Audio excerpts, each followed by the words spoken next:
Welcome student, SPM online class में आपका स्वागत है। और आज इस वीडियो में बात करेंगे हम 11th क्लास की ज्योग्राफी की। क्लास 11th और ज्योग्राफी की बात करेंगे इस वीडियो में।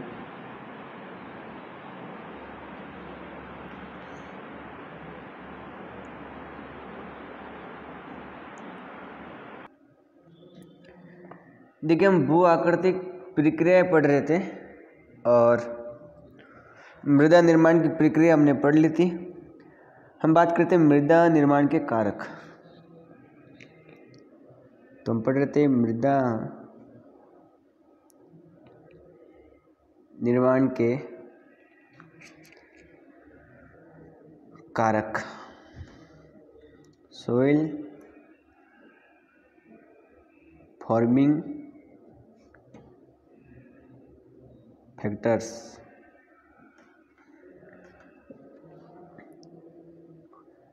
मृदा निर्माण के कारक में से हमने देखिए कि मुख्य रूप से 5 कारक हैं। कितने कारक हैं? मुख्य रूप से 5। और 5 कौन कौन से कारक हैं? पहला कारक है आपका मूल पदार्थ।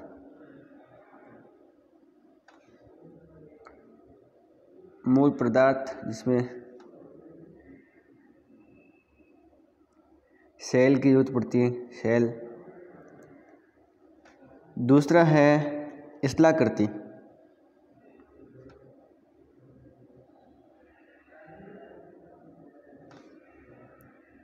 और ध्यान रखना कि तीसरा है जलवायु। उसके बाद में आपको ध्यान रखना है कि है जैविक क्रियाएं। 4 नंबर जो मैंने कारण बताए हैं वो है जैविक क्रियाएं। जैविक क्रियाएं।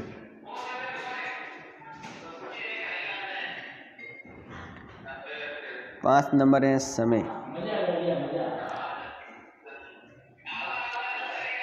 एक नंबर जलवायु की बात हमने कर ली थी। हमने क्लाइमेट की बात कर ली थी। इसके अंतर्गत कारकों में से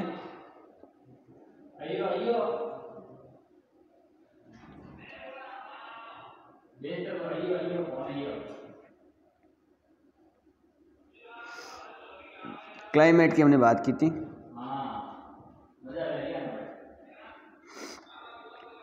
इसमें हमने 2 तत्वों को देखा था, प्रवणता वर्षा और वाष्पीकरण के साथ में हमने तापमान में जो मौसमी भिन्नता है दैनिक वो।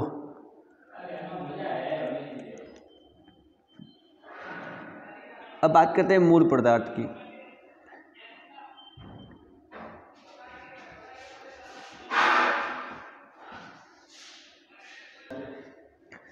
तो हम बात कर रहे थे मूल पदार्थ या सेल की। तो 1 नंबर हमने क्लाइमेट के बारे में तो पढ़ लिया था। अब पढ़ेंगे हम पेरेंट मटेरियल के बारे में आज। तो जो हमारी हेडिंग है मूल पदार्थ पेरेंट मटेरियल के बारे में बात करें कि अगर मूल जो मृदा है उसके निर्माण में अक्सर हम देखते हैं कि जो मूल सेल है वो एक महत्वपूर्ण कारक के रूप में अपनी भूमिका निभाता है। बिना सेल या बिना पदार्थ के मिट्टी निर्माण की जो प्रक्रिया है वो पूरी नहीं हो सकती, क्योंकि मिट्टी जिस चीज़ से बनती है मुख्य रूप से वो एक सेल या पदार्थ के रूप में चीज़ें होती हैं। अगर हम देखें कि जो मूल सेल है वो कोई भी स्थान पर या उस स्थान पर या दूसरे स्थान पर, जिसमें हम कह सकते हैं अवशेष जो सेल हैं वो मलबा या लाए गए जो निक्षेप हैं वो हो सकता है। तो मेरा कहने का मतलब ये हुआ कि जो मूल पदार्थ हैं वो कौन सी चीज़ है? तो वह कोई भी चीज़ हो सकती है जिससे मिट्टी बनती है, जिससे वो मलबा बना हुआ है, या किसी भी परिवहन के माध्यम से। परिवहन का मतलब यहाँ ये है अपरदन के माध्यम से को मृदा जो निक्षेप यहाँ पर लाया है जिससे मृदा बनी है वो आपका मूल पदार्थ है। ठीक है। जैसे अपक्षेक जो सेल है उसका जो मलबा है वो भी मूल सेल हो सकता है, मूल पदार्थ हो सकता है। ठीक है, तो मूल पदार्थ कोई भी अपने स्थान पर उस जगह पर जो है जिससे मिट्टी बनती है वो एक मिट्टी के निर्माण में महत्वपूर्ण भूमिका निभाता है। अब 2-3 बातें इसमें ध्यान रखनी है मृदा निर्माण के गठन के अंतर्गत। मृदा निर्माण का जो गठन है वो डिपेंड करता है उस मलबे पर जो मलबा मृदा निर्माण में अपनी भूमिका निभा रहा है। उस मलबे का आकार क्या है, उस मलबे की संरचना क्या है। ठीक है, संरचना का मतलब हुआ कि मलबों के जो कण हैं उन कणों का आपस में क्या संबंध है, कण एकल है या पृथक है, या मलबा के कणों का विन्यास किस प्रकार का है। इसके अलावा बात करें तो सेल निक्षेप के जो खनिज और रासायनिक संगठन है उनका क्या वहाँ पर प्रभाव पड़ता है। तो मैंने आपको ये बताया कि जो मृदा निर्माण है वो जो मूल पदार्थ से जो मलबा है उसके रासायनिक संगठन या खनिज से या उसके कणों के हम आपस में भी संबंध देख सकते हैं कि भी कण के मलबा के कण के अकॉर्डिंग मृदा बनेगी। ठीक है, जैसे मलबा के जो कण हैं अगर वो मोटे हैं तो मृदा फिर मोटे पदार्थ वाली मोटे कण वाली बनेगी। ठीक है, तो ये बात आपको ध्यान रखना है कि किस प्रकार से मृदा निर्माण में जो मलबा है उसके आकार में, उसकी संरचना में, उसके अंदर जो खनिज और रासायनिक संयोजन है, संगठन है, उनकी वजह से मृदा निर्माण की प्रकृति पर प्रभाव पड़ता है। और सीधी सी बात है कि मलबा किस प्रकार का होगा डिपेंड ऑन मिट्टी के निर्माण के अगर बात करें तो मलबा जिस टाइप का होगा मिट्टी उस टाइप की होगी। मूल पदार्थ के अंतर्गत अगर हम देखें तो सबसे पहले बात आती है अपक्षय की प्रकृति। किसकी? अपक्षय की प्रकृति। अपक्षय की प्रकृति और उसकी दर क्या है, अपक्षय किस प्रकार से हो रहा है, किस तीव्रता के साथ में हो रहा है, उसकी रेट क्या है, उसकी दर क्या है। और दूसरी चीज़ है मृदा निर्माण के मूल पदार्थ के अंदर उस आवरण की मोटाई क्या है, उसके बीच में क्या अंतर है, वो भी डिपेंड करता है मूल पदार्थ के रूप में। तो मैंने आपको ये कहा कि जो मूल पदार्थ है वो किस चीज़ पर एक हम कह सकते हैं कि निर्भर है, तो वो अपक्षय की प्रकृति, उसकी दर, उसके आवरण की गहराई या मोटाई, वो है उस मृदा निर्माण के अंतर्गत। अगर हम देखें तो असमान आधार पर जो समान मृदाएं मिल सकती हैं, आधार असमान और समान प्रकार की मृदाएं मिल सकती हैं, परंतु जब मृदाएं बहुत नूतन मतलब नए प्रकार की हैं या पर्याप्त परिपक्व नहीं हुई हैं, तो मृदाओं एवं जो मूल सेल हैं उनके आपस में वो ज़्यादा घनिष्ठ संबंध होता है। क्योंकि समय की अवधि के बाद में जब जो मूल पदार्थ हैं, जो मलबा हैं, जब निक्षेप हो जाता है तो निक्षेप होने के बाद में काफ़ी समय अंतराल के बाद में वो मिट्टी में परिवर्तित होता है। और मिट्टी में परिवर्तन होने के बाद में उसके अंदर जो उपजाऊपन है या उसके अंदर जो ह्यूमस की मात्रा है, पोटाश या फॉस्फोरस की जो मात्रा है, वो डिपेंड करेगी उसकी उपजाऊपन पर। जैसे जैसे इस प्रकार के पदार्थ के अंदर ये उर्वरक चीज़ें बढ़ेगी तो फिर उस समय वहाँ पर वनस्पति होगी और वनस्पति के कारण से मृदा का जो कटाव है वो धीरे धीरे कम हो सकता है और इस मृदा का निक्षेप वहाँ पर धीरे धीरे होता रहेगा। तो मैंने आपको बताया कि जब मृदा नई नई बनी है तो उस मृदा का निर्माण मूल पदार्थ से संबंध रहता है। और जो चूना क्षेत्र है, हम कह सकते हैं लाइमस्टोन एरिया में भी हम देखें तो अपक्षय की प्रक्रिया विशिष्ट और विचित्र होती हैं। मिट्टियाँ मूल सेल से स्पष्ट संबंध दर्शाती है कि मिट्टी जिस चीज़ से बनी है वो वैसे उसके अंदर प्रकृति होगी, वैसी वही चीज़ उसमें दिखाई देगी। तो ये हमने बात की है मूल पदार्थ की। बात करते हैं स्थलाकृति या उच्चावच की। तो 3 नंबर जो कारक हैं वो है स्थलाकृति।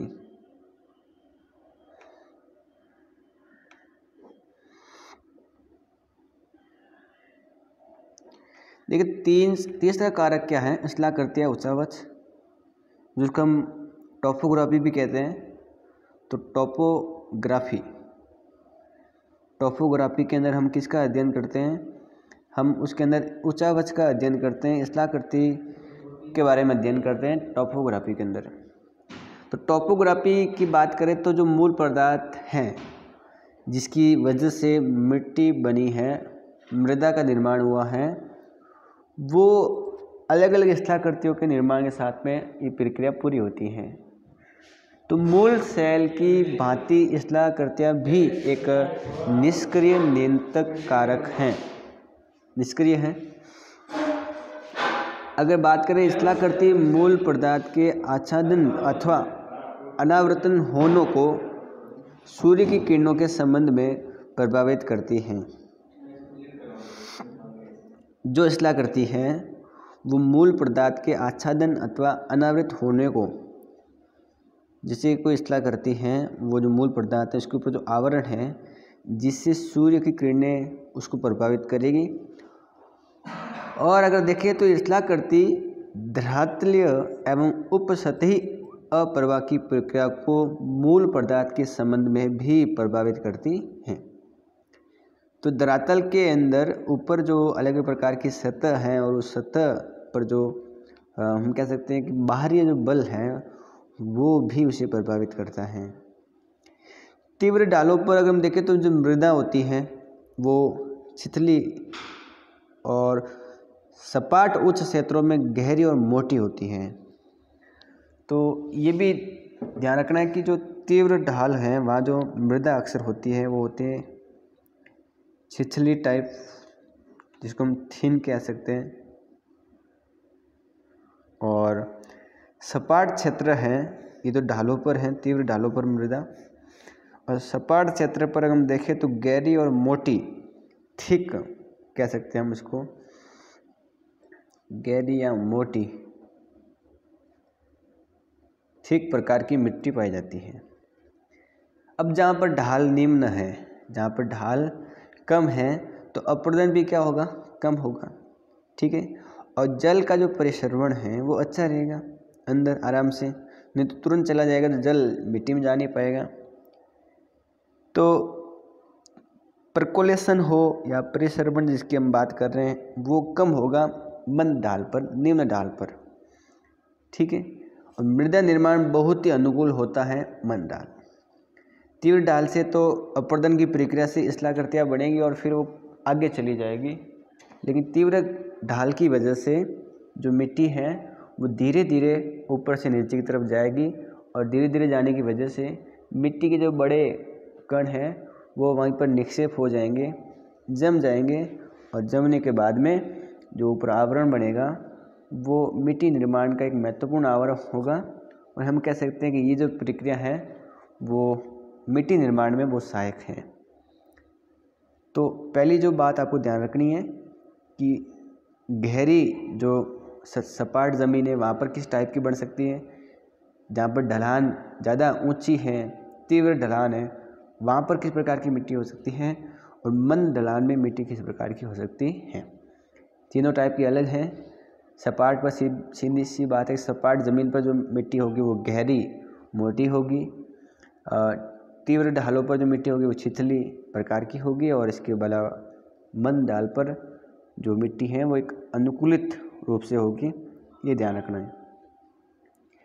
सपाट या जो समतल क्षेत्र है वहाँ पर अक्सर चिकनी मिट्टी, हम कह सकते हैं कि मोटे स्तर पर उसका विकास हो जाता है, और जैव पदार्थ के हम उस जगह पर जैव पदार्थ एक जगह पर इकट्ठे हो जाते हैं, और समय के साथ में जब उसमें विभिन्न प्रकार के जैव पदार्थ मिल जाते हैं तो फिर वो काली मिट्टी या गहरी मिट्टी बन जाती हैं। इसका रंग काला पड़ जाता है, गहरा रंग पड़ जाता है, क्योंकि उसमें अनेक प्रकार के जैव पदार्थ उसमें मिल गए हैं इस वजह से। तो ये है स्थलाकृति भी डिपेंड करते हैं मिट्टी निर्माण की। अगर कोई स्थलाकृति इस प्रकार की है तो यहाँ इस प्रकार की स्थलाकृति, कोई इस प्रकार की है तो कोई सपाट है, कोई मंद ढाल वाली है, तीव्र ढाल वाली है, तो वो डिपेंड करता है स्थलाकृति पर कि मिट्टी किस निर्माण किस प्रकार की होगी। 3 नंबर जो हमारा कारक है वो है जैविक क्रियाएं, बायोलॉजिकल एक्टिविटीज को हम कह सकते हैं जैविक क्रियाएं। Biological activities. तो एक्टिविटीज़, बायोलॉजिकल एक्टिविटीज़ की बात करें, जैविक क्रियाओं की बात करें तो ये भी निर्भर करता है, ये भी एक बहुत बड़ा महत्वपूर्ण कारक है मिट्टी निर्माण के लिए। अब इस समझना ये है कि मिट्टी निर्माण में किस प्रकार से कारक हैं, हम इसको कारक क्यों समझते हैं और इसको कारकों में क्यों शामिल किया गया है।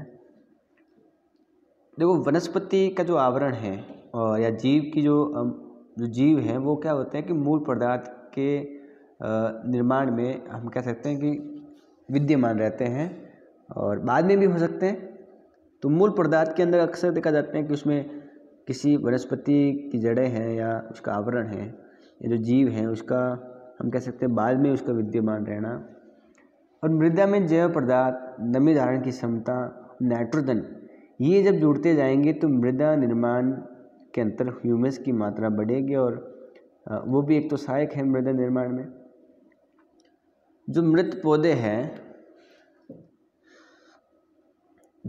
पौधे हैं वो मृदा को क्या करते हैं, सूक्ष्म विभाजित जैव पदार्थ ह्यूमस प्रदान करते हैं।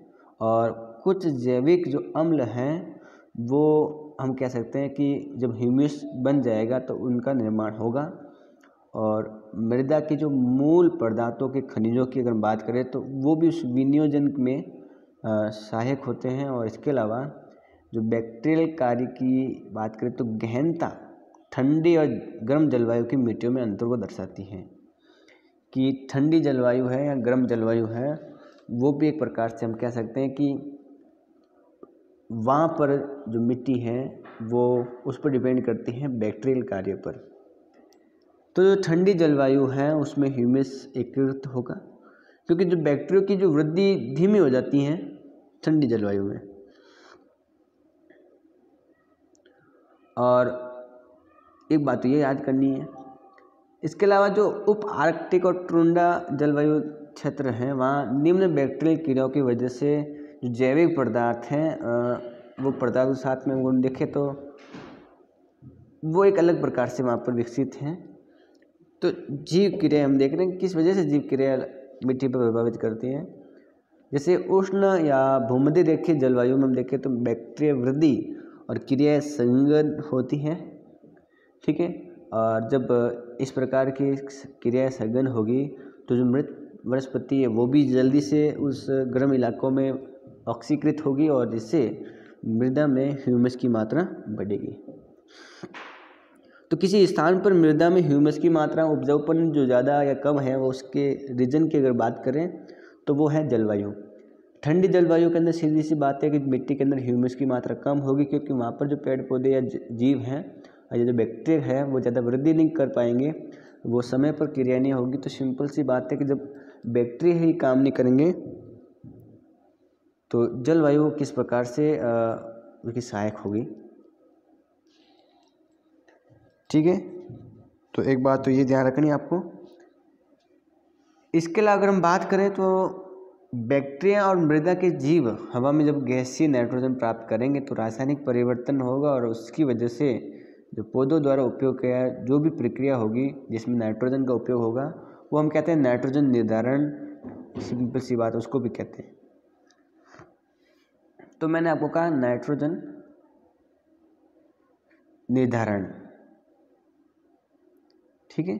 और वो आपको सभी जानते हैं कि जो राइजोबियम एक प्रकार का जो बैक्टीरिया है जो पौधों की जो जड़ें हैं उसके जो ग्रंथियां हैं या जो ग्रंथिका है उसमें रहता है और ये क्या करता है कि जो मेजबान पौधों के लिए लाभदायक होता है।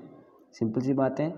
और जैसे चींटी, दीमक और केंचुआ हैं और कृंतक जो वो जीव हैं उसके लिए भी महत्वपूर्ण भूमिका निभाते हैं, ठीक है। तो ये इस प्रकार से नाइट्रोजन की क्रिया हो या और भी अलग अलग प्रकार के जो जीव हैं जिसमें केंचुआ जो मिट्टी खाता है उससे शरीर से निकलने वाली मिट्टी का जो गठन है वो अपने रासायनिक परिवर्तन हो जाता है। तो वो भी ध्यान रखना है कि जैविक क्रियाओं की वजह से मिट्टी उपजाऊपन होगी या ह्यूमस होगी वो निर्भर करती है। तो सिंपल सी बात है कि पेड़ पौधों से मिट्टी किस प्रकार की बनेगी, जीव जंतुओं से किस प्रकार की बनी, जिसमें जीव जंतुओं में चींटी हैं, दीमक हैं, केंचुआ हैं, सब इसमें शामिल है। और 5 नंबर जो कारक हैं वो कालावधि या टाइम जिसको हम कह सकते हैं, समय हम इसको शामिल कर सकते हैं। टाइम। ठीक है, तो मृदा निर्माण का ये भी एक महत्वपूर्ण कारक है और आपको पता है कि समय ज़रूरी है अवधि मृदा निर्माण के लिए। तो समय के बिना तो मिट्टी के निर्माण की प्रोसेस कैसे पूरी होगी। तो सिंपल सी बात है, प्रोसेस पूरी करने के लिए समय ज़रूरी है। तो जब मृदा निर्माण की सभी प्रक्रियाएं लंबे काल तक चलती रहती हैं और थोड़े समय पहले अगर कोई मिट्टी बनी है, जैसे जलोढ़ मिट्टी है या हिमानी जो मिट्टी है वो अगर बनी है तो वो एक नए प्रकार की है। फिर वो जब समय साथ में बदल जाएगी तो उस मिट्टी का प्रकार भी बदल जाएगा, उसके अंदर उर्वरक की मात्रा भी बदल जाएगी। एक स्थान पर नई मिट्टी बनी है, फिर वो परिवर्तित होगी जब उसके अंदर ह्यूमस की मात्रा उपजनपन खत्म हो जाएगा। नई मिट्टी है, जलोढ़ मिट्टी है, समय साथ में उसमें कमी आएगी अलग अलग चीज़ों की, तो फिर वो मिट्टी अलग प्रकार की हो जाएगी। तो वो भी निर्भर करता है कालावधि के समय की बात। ठीक है, तो ये बात आपको ध्यान में रखनी है और इसी के साथ में आपका ये लेसन भी पूरा हो जाता है। ठीक है, तो आपका लेसन पूरा हो गया है और नए लेसन की शुरुआत करेंगे हम अगले वीडियो में। लेसन 7 की शुरुआत करेंगे। 6 आपका पूरा हो गया है और लेसन संख्या 7 के अंदर हम भू आकृतिक और उनका जो विकास है उनके बारे में पढ़ेंगे। तो आज के लिए इतना ही। वीडियो को लाइक करें, चैनल को सब्सक्राइब करो और वीडियो को शेयर करें।